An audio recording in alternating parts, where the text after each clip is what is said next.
Yo, my Vector here is making another appearance. It is my very first DSG. It's also the very first gun that I ever opened up and actually tuned. And it's actually been quite a while since I gave it any TLC. It probably needs a lot of maintenance. This is one of my custom batteries. It is just 3 Epic lithium-ion cells in series here. The whole pack is 11 1-volt nominal and has a capacity of 4,500 milliamp hours. Each cell is capable of outputting 45 amps constant. Do the math for the C rating. I don't have that top of my head.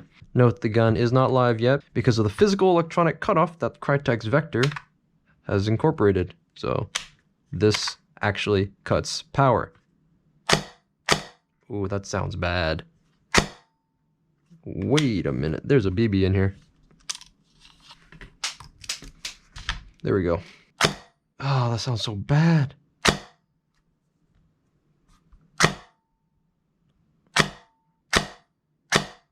So one, bevel pinion seems to be fine. There's no whip, but there's a lot of scratching noise, and there's a huge pop at the end here out the muzzle. That is a sign of massive overvoluming, which is a little weird because it's a DSG. There's only 8 teeth to pull the piston, but the barrel is about that long. Even it being a DSG, that's still a lot of excess volume.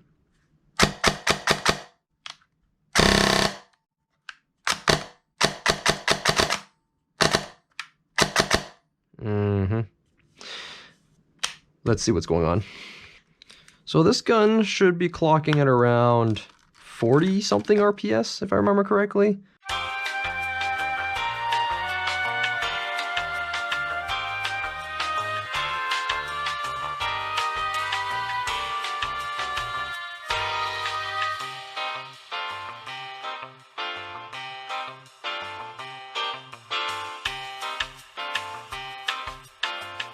That's because the motor I have in it is an option 1 brushless motor, and I believe he clocks at around like 20 something thousand RPM under no load. Quite slow for a brushless motor, but he's kind of a motor from the past. Nowadays we have warhead motors at like 30 something K, standard. T238s also around 33K, 39K for the new red cans. I actually said I would swap to a warhead for this gun, but I never got around to it. Please come out, screw. Well, fine, you win, you get to stay. Oh, no, I got you. What I plan to do is check out what's making that sliding, scraping noise. Might redo some of the wiring, because you'll see in a moment here, it's horrible. You might have nightmares after seeing this, so viewer discretion is advised. My choice of spring back in the day was not very educated. This, I believe, is an SP160. Chopped off the small coils in the front here, and then made up for it with a PVC pipe. I don't really know what this is made of, but it's just a tiny 3/8 inch piece of tubing that's pretty damn rigid, enough to fight this spring. There's also no grease on this. This is dry as hell. Should fix that. I won't be using this anymore. Take this plug out. And this should come off. No, there's some more body pins. This one and this one. There we go. Then I throw the upper receiver behind me. Now, there are a lot of people I know, very good techs, hate working on vectors because there's so many screws, quote. I agree in the fact there's a lot of screws, but that's only if you put the whole damn thing together every time you test the gun. You don't have to do that. You can just get away with putting together what you need, aka the gearbox, just the gearbox. And even then, you don't need this charging handle, so you can take that off.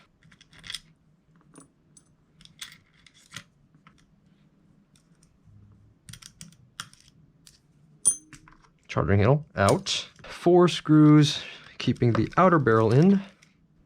Come on. Fine, I'll use my fingers. Out comes the outer barrel, which should just come out. Oh, wait, can't forget about my tracer. Ah, there we go. Definitely gonna redo how that connects. There's a crap ton of excess wiring here that just gets in the way. It's an EMG/Max Collab hop-up chamber with, I believe, a Prometheus inner barrel. I don't remember the length, but about that much, whatever that is. Focus of today is very much going to be replacing this wiring that's been mangled to high hell, possibly reroute some of it, and re-shim the gearbox. This is the part that a lot of people I know really hate. There are 1, 2, 3, 4, 5, 6, 7, 8 screws to take out and put back in, which I understand. It's quite a lot, but you don't need to do all of them every time, especially if you have a little bit of experience under your belt with shimming.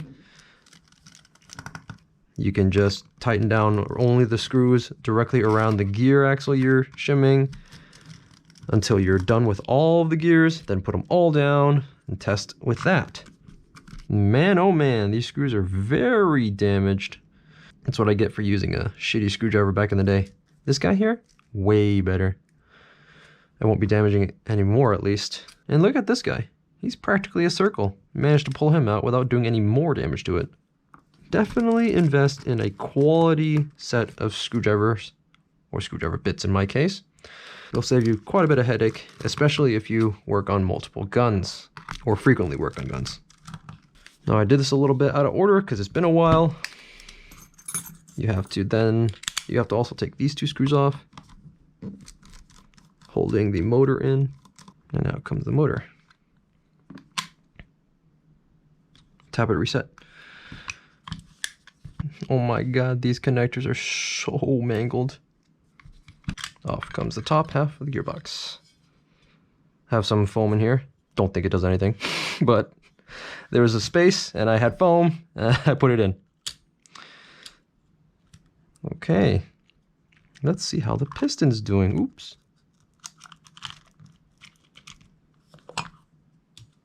Rocket palm piston head, SHS piston body. I haven't been counting, but maybe multiple tens of thousand rounds to this thing, and that piston looks very, very healthy. 23 grams. 23. My M4 DSG was like 19 grams, maybe 18. That is largely due to the fact that this guy has a thrust bearing in there, which you don't really need, especially if the backside has a bearing. Onto my Tappet plate. I can't. Let's get the motor out. Here's my option 1 with electrical tape shimming. That needs to go. Gonna replace it with aluminum tape. And out comes the Tappet plate. This is the stock Tappet spring. I took like 2 coils off, I think, and then bent it around. I think this is on its way out. I'm going to replace him as well into the trash. And here is the Tappet fin profile. It seems the reverse action. Every time I pull the safety back to safe, the gears reverse spin, and this Tappet cam slams into the bottom of the plate here. And on the front here, this leg has a tiny hole drilled into it, and I stuck a copper rod in for a little bit more strength, but oh my goodness, the plate itself has fractured. I'm going to replace him. Let's see how the cylinder is doing. Ah, darn it. I punched a dent in the side here. I discovered that is because of these 2 screws here for the right hand mag release. One of them looks like the gearbox forward one is too long, and it actually protrudes into the receiver too far here and then pinches on the cylinder. Actually, what? That's over here. Why is it pinching there? Oh, you know what? I must have spun it. Because I'm 100% sure that's from a screw. But if it's over there, I think I spun it without noticing it. Anyway, this is what is this? This is the stock nozzle, right? No, there's an O-ring in there. I don't know what this is. But it is 21.3 millimeters. And the chamfer is about 1 millimeter deep. God awful seal. The seal issue lies in the nozzle. It's so loose. Oh my gosh. And wow, these pads are loose. Anyway, I'm actually going to get rid of these. This already has a significant amount of padding here. And for DSGs, I have learned now that I should actually use shims on the back here for AOE correction. I would very much prefer to have padding as AOE correction because, you know, it also adds shock dampening. However, it adds dead volume. Any space inside this hole or around this pad or in between the pads even, add dead volume, which is incompressible as the piston goes forward. A lot of people have said that if you use piston head shims instead, you don't lose volume, but that's just not true. By shimming here, you move this piston body back. That allows the gears to pick up this part earlier.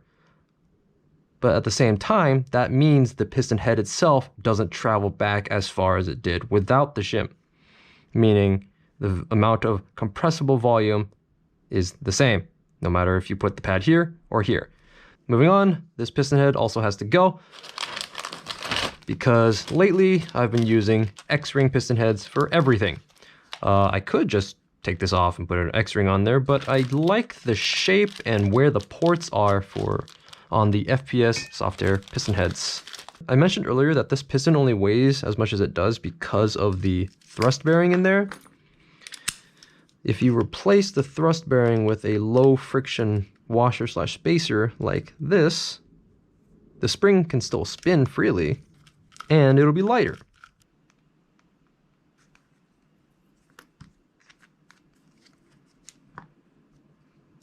I did that out of order. Should have AOE checked first before putting Loctite in there, but I'm gonna guess that it's about the same as every other gearbox I've done, and 1 or 2 shims is good enough.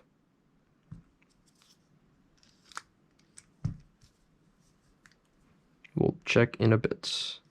If it's bad enough, I'll take it off.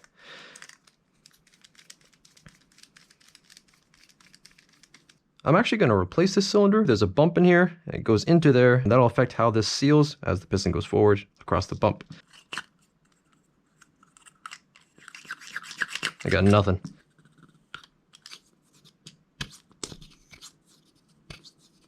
Might even be too tight. Yeah, I'm not happy with that either.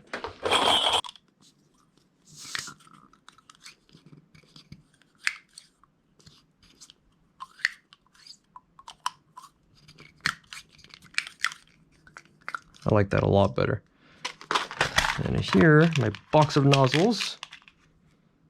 That is ooh, it's a red O-ring. I like that. Ooh, I like that fit. Ooh, much better, much better. How long is it though? 20, too short. Unfortunate. 21.0. Who are you? You have an O-ring. 21 might be good enough. Kind of loose. But loose, but does not have bad seal whatsoever. Damn, that's damn near perfect. 21, huh? Okay, you're a contestant. What is this nozzle? O-ring? Check. 21.26. This might be the one.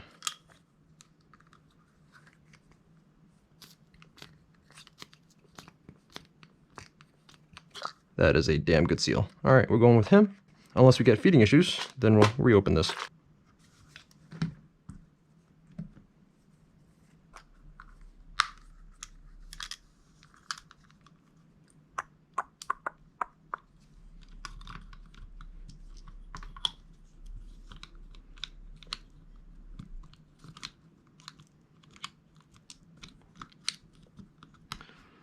Oh man, this cylinder is blocking the gear.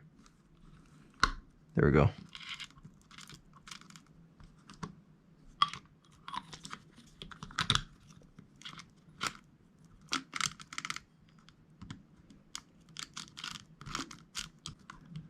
Push them forward, and the moment of truth, where are we?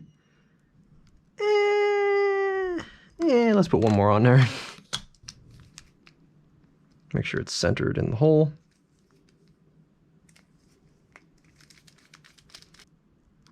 Perfect. Much better. Pew. Pew. Pew.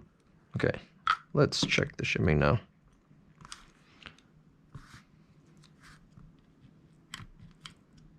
What are you?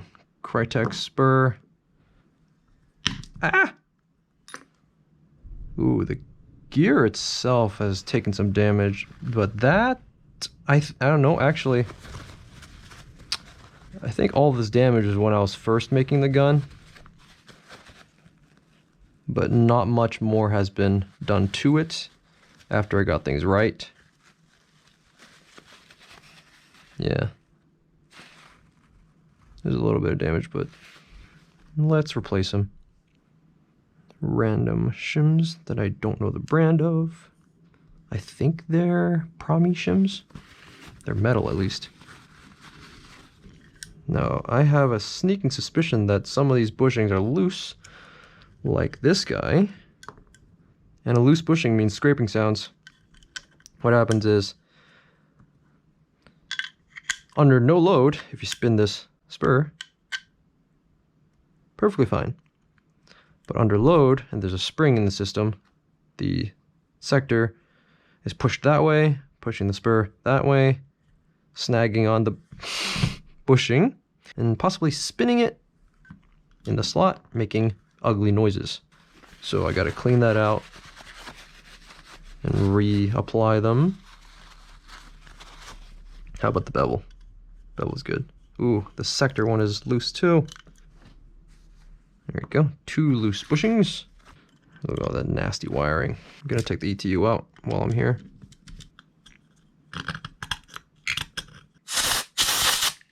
So 4 of these bushings can stay, and 2 of them will be replaced by these modified ceramic ball bearings. Okay, these will go in here. Let's do a test fit. And here. Nice. Let's get this air latch back out. And then our Loctite. Put a dab of it on the perimeter.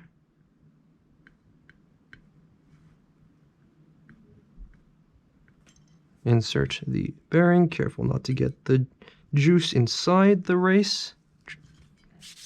And then we get this little tool here to make sure that we hammer only the outer flange. Ow!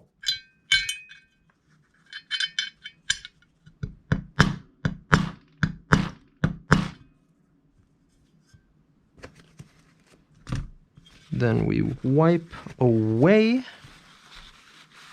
from the bearing. Then we do it again for this side. Bearing still spins, that's good. Next up, bushings. These are a little dirty. That's too much.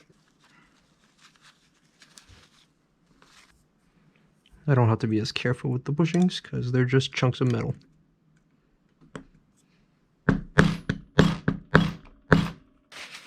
All right, we're done with the Loctite for now. Actually, I think we're done with the Loctite for the day. Time to shim. First things first, bevel to motor, or bevel to pinion. Oh, actually, let's replace this first. I got nice new scissors, recommendation by my friend. Klein scissors are amazing. And I need about 1 sheet per side.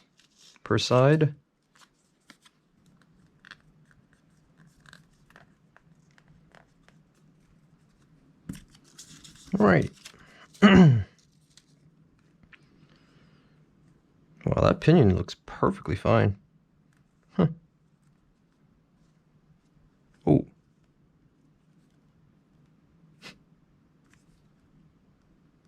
Oh, man.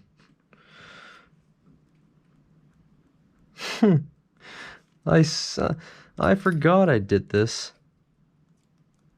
There's a PETG C-clip here underneath the pinion here.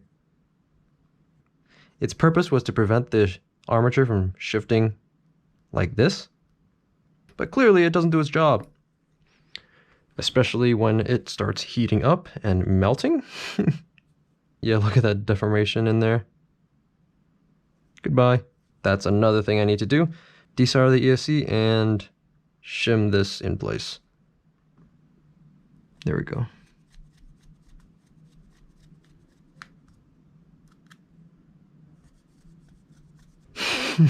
I seem to have taped the end bill on. Gotta cut that off now.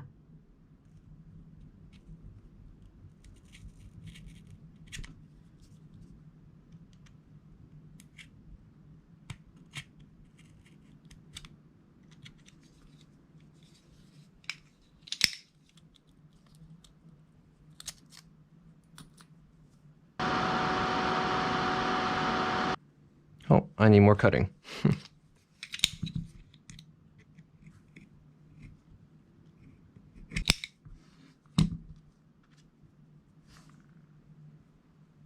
And here we have the armature.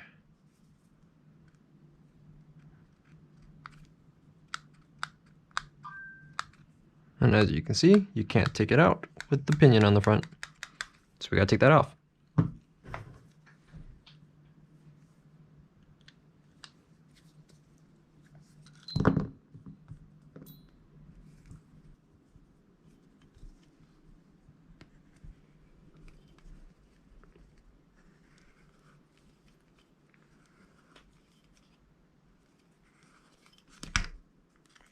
Out comes the motor.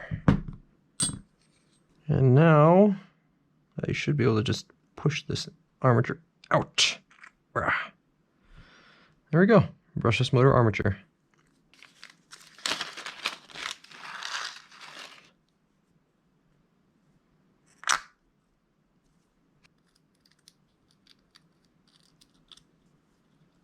Actually, I'm not going to screw it. I'm just going to squish it.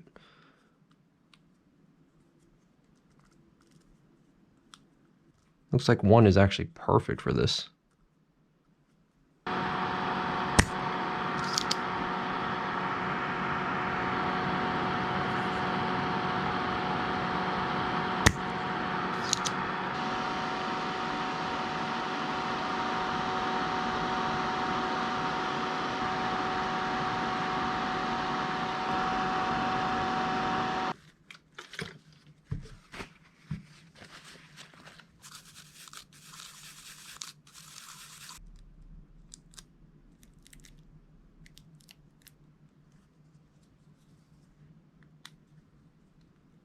All right, it's practically not moving at all anymore, but still spins without a hitch. Okay, motor will sit here. And now we see why I had the tape on here. Look at that wiggle. Oh my God. Gonna need a lot more tape than that. So bevel in. Sounds like crap right now, don't worry about it. Motor in. And the cage in right behind it. You're gonna drop some screws in there.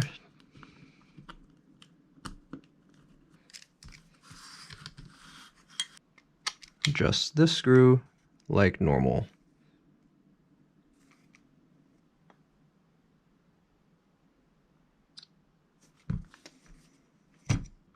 And just by hand, I can tell there's a lot of room between these two gears right now. So let's start off with a 0.5, if I can find one.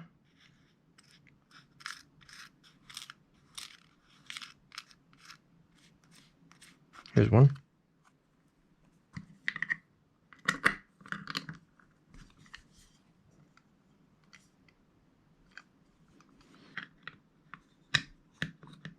And as mentioned before, you don't need to screw all of the screws back in, just enough for what you're doing.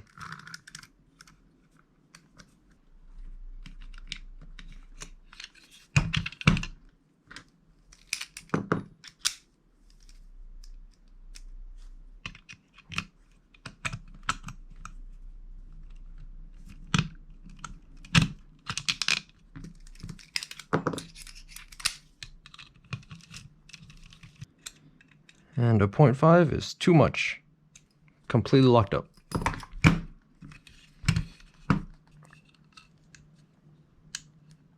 .35 still way too tight.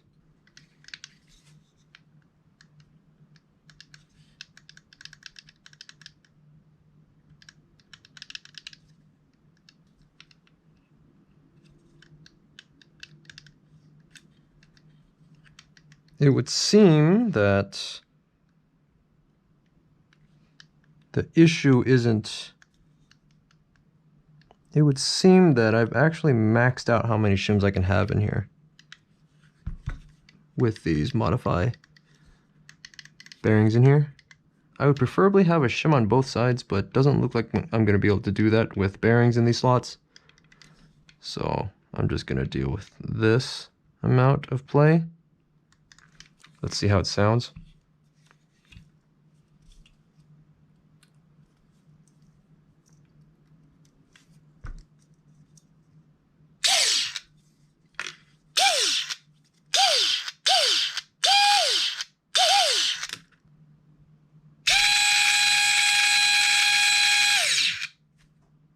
I don't need the motor anymore.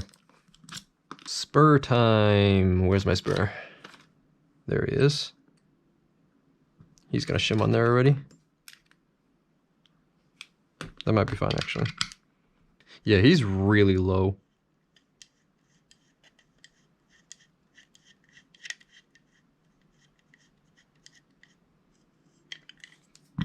I'm gonna leave him here for now. Then see where the sector sits.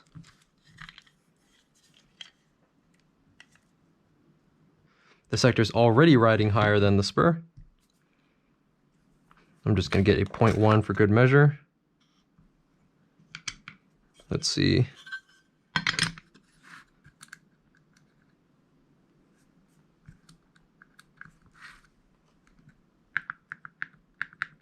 I'm surprised there was that much play, considering how I thought I had shimmed this before already.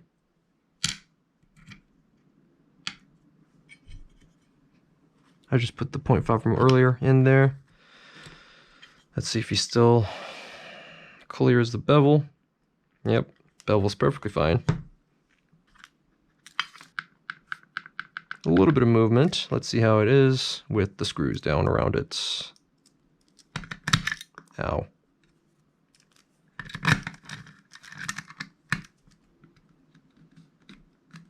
And that is just barely too tight, so I'm going to put a 0.15 in there instead.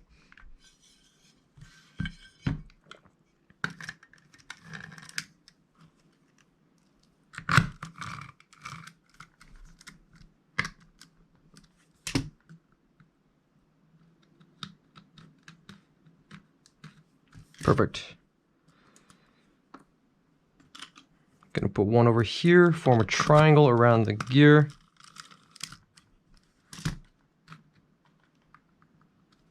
Perfect.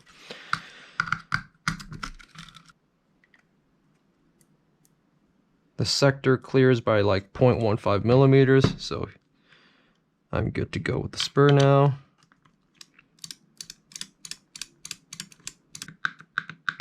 A lot, but not that bad. Let's take this 0.2 and put on there.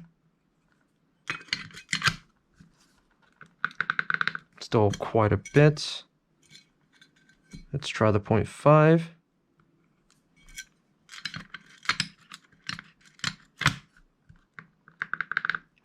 That might be it. Tighten it down in a triangle around the gear.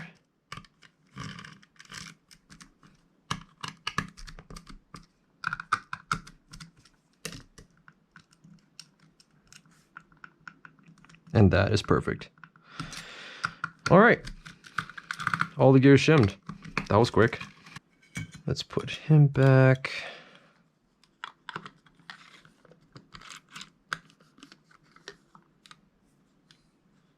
Oh wait, I never actually weighed this guy yet. 18 grams. 18.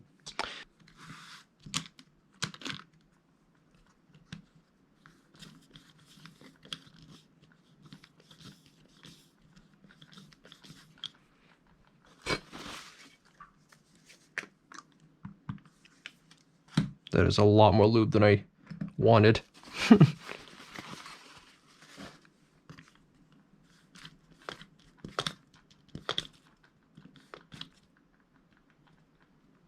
Nice. Now what? I need a new Tappet. In a Vector gearbox, if you use the Rocket DSG gear here, when he pulls the Tappet back, it actually maxes out right here, but the sector still wants to keep pulling. As you can see, it actually bends the fin back there. However, with this half of the gearbox on, there's a rail here. And if that part of the Tappet is in the rail, he won't flex out of the way. Instead, this guy will flex, causing the whole thing to repeatedly pull, and eventually it'll just snap right off. That is, if you didn't have this rod in here to reinforce it. However, as we can see, even with a rod, it's eventually going to snap off, as you can see here. So, take a round file and make this longer. So let's do that. And you shouldn't actually need to remove that much.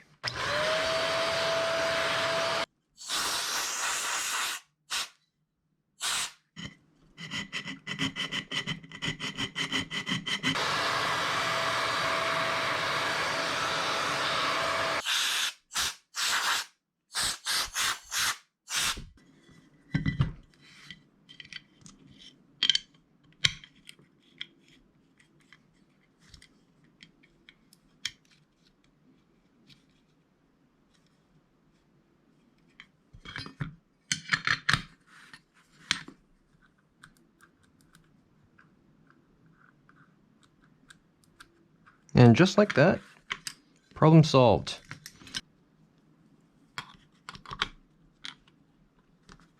And this linkage, and then the gear pulls the plate back, till it reaches right there. And that is far enough. Anything after that is up to us to figure out what we want to do with. I'm going to cut this at an angle such that when the gear releases it, it releases sort of softly, so we don't have any of this nozzle bouncing.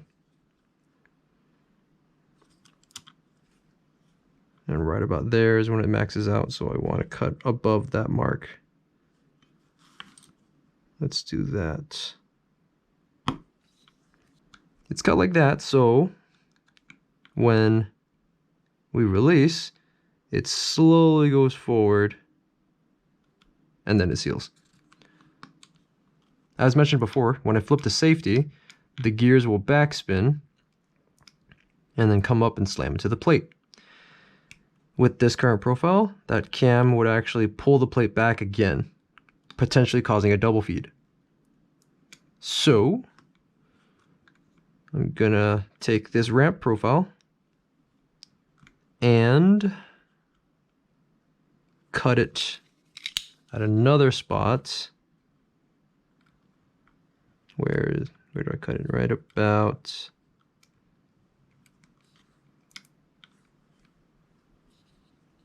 here.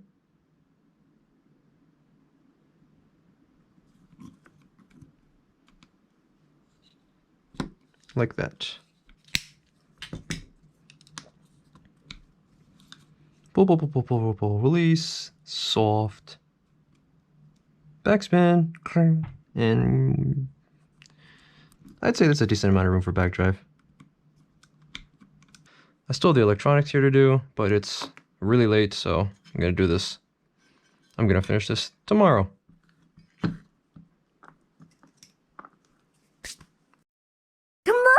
Alright, I'm just gonna close this gearbox up so we can get it out of the way and work on the electronics. So originally had the tracer's voltage step down converter here wired directly to the battery contacts. So as soon as the safety selector was flipped off into fire, it would send power to the tracer board immediately, which is honestly kind of bad because that draws a lot of power and it gets kind of hot. So I practically always leave it on safe unless I'm about to shoot, which honestly I don't think is a bad habit. For now, I'm just going to desolder this because I'm going to redo all of this wiring. It's so mangled and bent and dirty and crap. I'm just not happy with it. Let's get started. I need a safe spot to clamp down on right here. So right here looks good.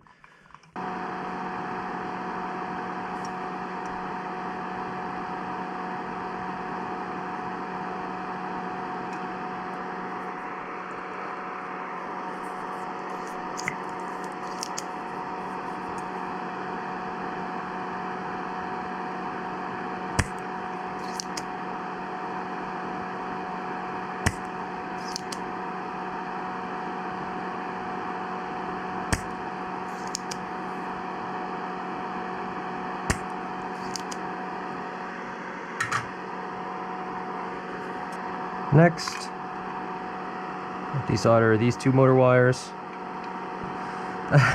And what is this? Ah, naughty naughty. Looks like Jay of the past nicked this wire and put a little bit of electrical tape over it. Tisk, tisk, tisk. Change the wire!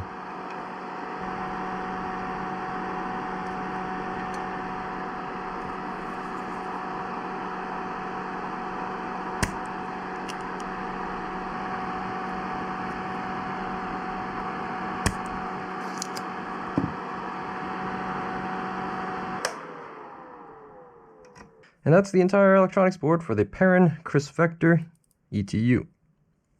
Gonna bring the gearbox back here for some fitting. Let's get about that much wire to work with. The negative lead comes from here, and he needs to come out to the motor through this hole.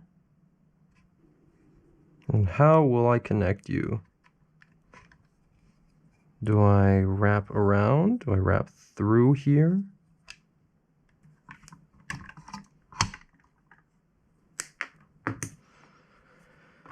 Okay. One end will be soldered to the board, the other will be crimped onto a spade connector.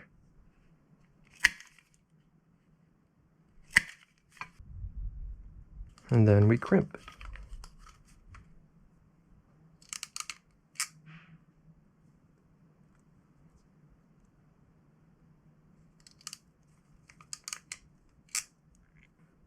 Negative wire Now for the positive wire.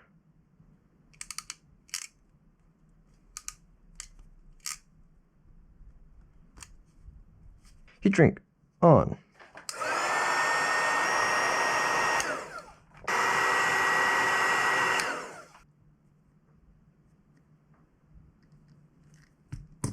It's good enough.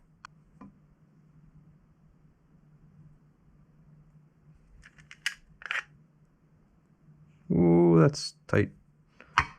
Let's loosen it just a little bit.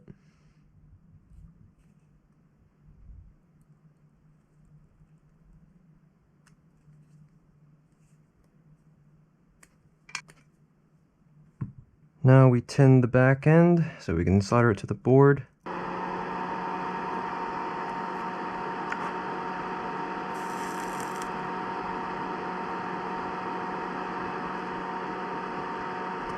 Okay, got the wires ready. Let's put them back on the ETU.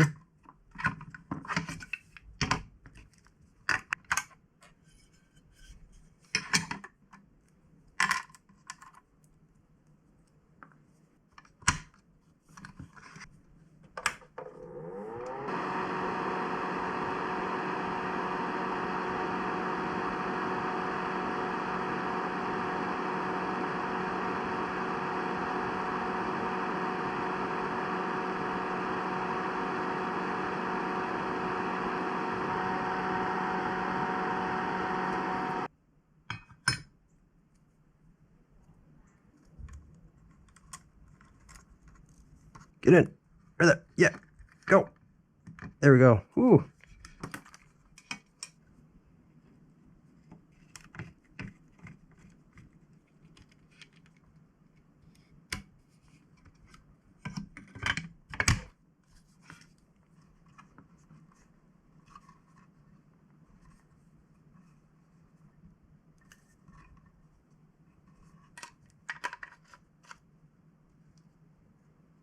Oh, I got the wire colors inverted. Oh well, as long as they point to the right ends of the motor, we're good. Oh, hello there. It would seem that my camera's battery died, and a lot of the footage of me just putting the gun back together has been lost. To summarize, this is the spring that used to be in there. I replaced it with a full-length AEG SP150, and I chronoed it. My field limit is 300 FPS with a .25. I was shooting 310. Too high. And there was a lot of popping out the front of the muzzle, which is a sign of big overvoluming. So I short stroked it by 2 teeth off of each sector, down to 6 teeth, in order to both reduce the amount of compression volume as well as lower the energy output of the gun. And I achieved both of those goals. One other thing of note is the barrel used to be held in by a spring. It's quite rigid. That has been replaced with a few of these O-rings. These are the same O-rings that I took off of my Paragon barrel for the SR25. And lastly, I'm no longer using a tracer board on the hop-up unit. The way I would like to do it, a cleaner way, would be to mill a slot on the side of the gearbox for the wiring to go through instead of the janky crisscross I had going on before. I didn't like that. So for now, I'll be using muzzle-mounted tracer units or just no tracer unit at all. And well, I still have a flashlight, so if I don't have a tracer unit, I can still see where my beepers are going. Anyway, let's see how she sounds. And if I remember correctly, I set this battery to storage voltage. No, I did not. He's at 60%. Good enough to run the gun. Semi. Binary.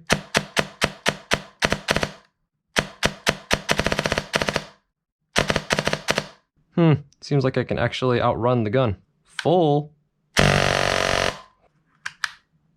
And that's on a 60% charged battery. Nice.